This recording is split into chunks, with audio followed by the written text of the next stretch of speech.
नमस्कार बच्चों, मैं हरीश सर एक बार फिर आप सभी बच्चों का चलो कदम बढ़ाए चैनल पर स्वागत करता हूं। आइए चलते हैं एक्सरसाइज 8.2 की तरफ, जिसमें क्वेश्चन फर्स्ट मैंने यहां पर लिखा हुआ है और इसमें लिखा a man got a 10% increase in his salary. ठीक है बच्चों, एक आदमी जो जॉब करता है, मैन जॉब करता है, उसकी जो सैलरी है उसमें 10% इंक्रीज हो गई, 10% उसकी सैलरी बढ़ गई है। If his new salary is ₹1,54,000। ठीक है बच्चों, और ये जो सैलरी गिवन है ये न्यू सैलरी है। न्यू सैलरी का मतलब उसकी कोई पुरानी सैलरी थी, उसमें 10% इंक्रीमेंट हुई, इंक्रीज हो गई, बढ़ गई, और बढ़ने के बाद अब उसकी सैलरी आ गई 1,54,000। Find is his original salary. उसकी ओरिजिनल सैलरी हमें फाइंड करनी है। ठीक है बच्चों, कि इंक्रीज होने से पहले उसकी सैलरी क्या थी ये हमें फाइंड करना। आइए हम इसको करते हैं। Let his original salary equal to X rupees मान लीजिए। एक्स रुपीज़ उसकी जो है वो ओरिजिनल सैलरी थी। अब जो इंक्रीज कितनी हुई है वो हम लिख लेते हैं।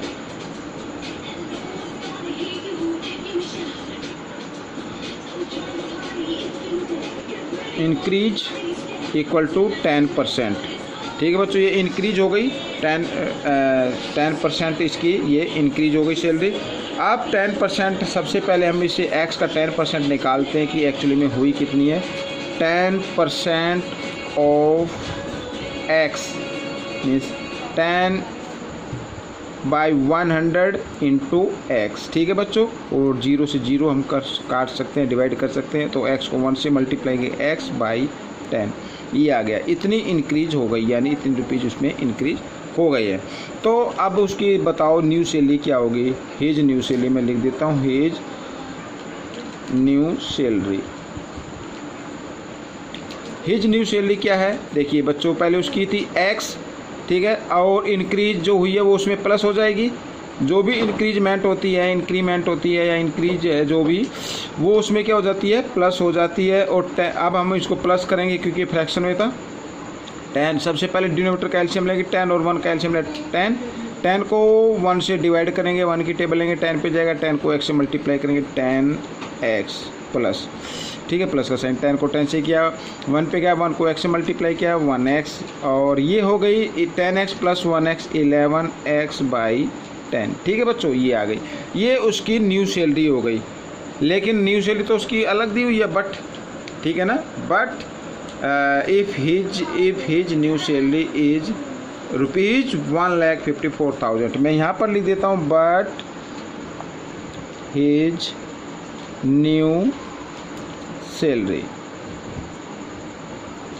इक्वल ₹1,54,000। ठीक है बच्चों, ये उसकी न्यू सैलरी है। ये उसमें गिवन है, लेकिन हमारे आंसर में तो ये आ रही है, ये भी न्यू सैलरी है और ये इसमें गिवन है, तो दोनों क्या हो गई, न्यू सैलरी हो गई।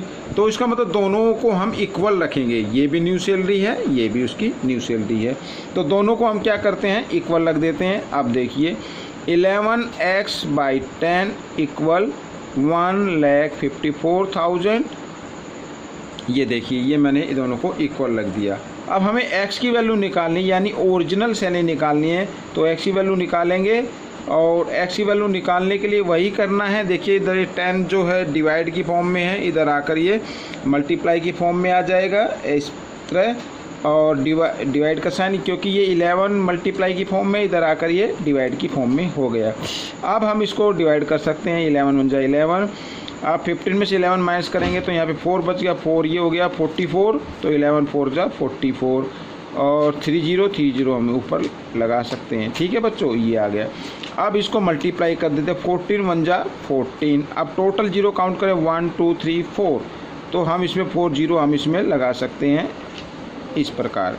तो उसकी न्यू सैलरी जो है वो है ओरिजिनल सैलरी है 1,40,000 है। तो मैं यहाँ पर लिख देता हूँ, हिज ओरिजिनल सैलरी, ठीक है, his original salary is equal ₹1,40,000। ठीक है बच्चों, ये आपका आंसर आ गया है। आप बिल्कुल अच्छे से समझ कर निकालें, सीखें और इसमें से सीखकर दूसरे बच्चों को ज़रूर सिखाएं। बच्चों ये वीडियो आपको कैसा लगा इसमें कमेंट्स में ज़रूर लिखें और इसमें से सीखकर आप दूसरे बच्चों को ज़रूर सिखाना। ठीक है बच्चों, तो मिलते हैं अगले क्वेश्चन में, तब तक के लिए धन्यवाद।